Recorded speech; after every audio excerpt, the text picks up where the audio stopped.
Narsipatnam town police స్టేషన్లో సినీ నటుడు Posani కృష్ణమురళిపై TDP నాయకులు ఫిర్యాదు చేయడం జరిగింది. తిరుమల తిరుపతి దేవస్థానం చైర్మన్ బిఆర్ నాయుడుపై రచయిత పోసాని చేసిన అనుచిత వ్యాఖ్యలకు నిరసనగా ఫిర్యాదు చేసినట్లు పేర్కొన్నారు. నా పేరు కొండ్రు మరిడియా. నేను అనకాపల్లి పార్లమెంట్ జనరల్ సెక్రటరీగా పనిచేస్తున్నాను తెలుగుదేశం పార్టీ తరఫున.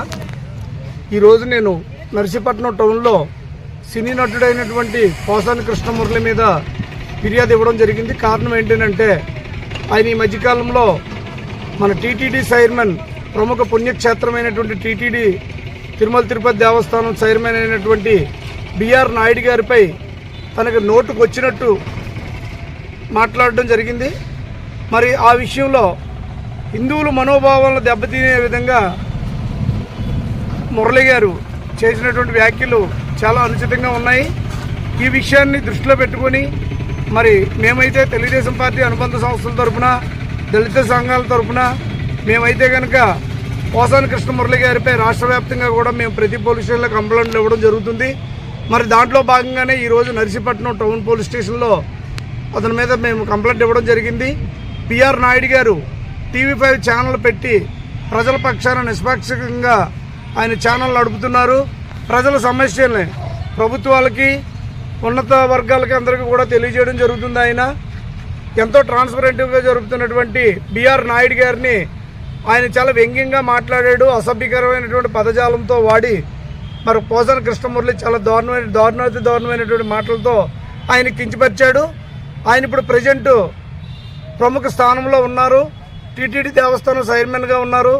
మరి ఆ చైర్మన్ హోదాలో ఉన్నటువంటి వ్యక్తిని ఆయన దూషించాడు అని అంటే తిరుమల తిరుపతి దేవస్థానం ఆ సంస్థకే మచ్చ తెచ్చే విధంగా పోసాని కృష్ణమురళి మాటలు ఉన్నాయి. కాబట్టి మరి ఈరోజు నేను ఆయన వ్యాఖ్యల్ని ఈ మీడియా ద్వారా అందరికీ తెలియజేస్తూ మరి ఆయన చేసినటువంటి వ్యాఖ్యల్ని ఖండిస్తూ ఈరోజు నర్సీపట్నం టౌన్ పోలీస్ స్టేషన్లో నేను కంప్లైంట్ ఇవ్వడం జరిగింది.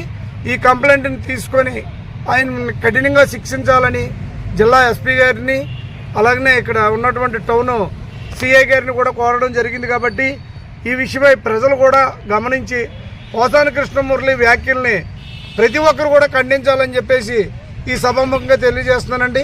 పోసాని కృష్ణమురళియే కాదండి, ఇలాంటి పేటీఎం బ్యాచ్లకు చాలామంది ఉన్నారు. వాళ్ళందరూ కూడా ఇలాంటి ప్రభుత్వం చేస్తున్నటువంటి కార్యక్రమాలని తట్టుకోలేకపోతున్నారు.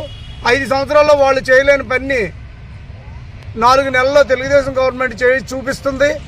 మరి ఎప్పుడైతే ఈ అభివృద్ధికి బాటలు వేశారో చంద్రబాబు నాయుడు గారు, వారిని కించపరచడం కోసం వారు ఇచ్చినటువంటి పదవులు ఎవరైతే పొందారో వారి ద్వారా వారిని కించపరుస్తున్నారు. ఇదే కాదు, గత ప్రభుత్వంలో ఇదే పవన్ కళ్యాణ్ గారి పైన, నారా లోకేష్ గారి పైన, చంద్రబాబు నాయుడు గారి పైన ఇదే పోసాని కృష్ణమురళి దారుణమైనటువంటి మాటలు మాట్లాడాడు. కాబట్టి దీనిని సుమోటోగా కూడా నేను ఇచ్చినటువంటి రిటన్ కంప్లైంటే కాదు, సుమోటోగా కూడా రాష్ట్ర వ్యాప్తంగా పోసాని కృష్ణమురళి పైన కేసులు పెట్టి ముందు అతను నోరు మూయించాలని చెప్పేసి ఈ సభాముఖంగా కోరుకుంటూ సెలవు తీసుకుంటాను.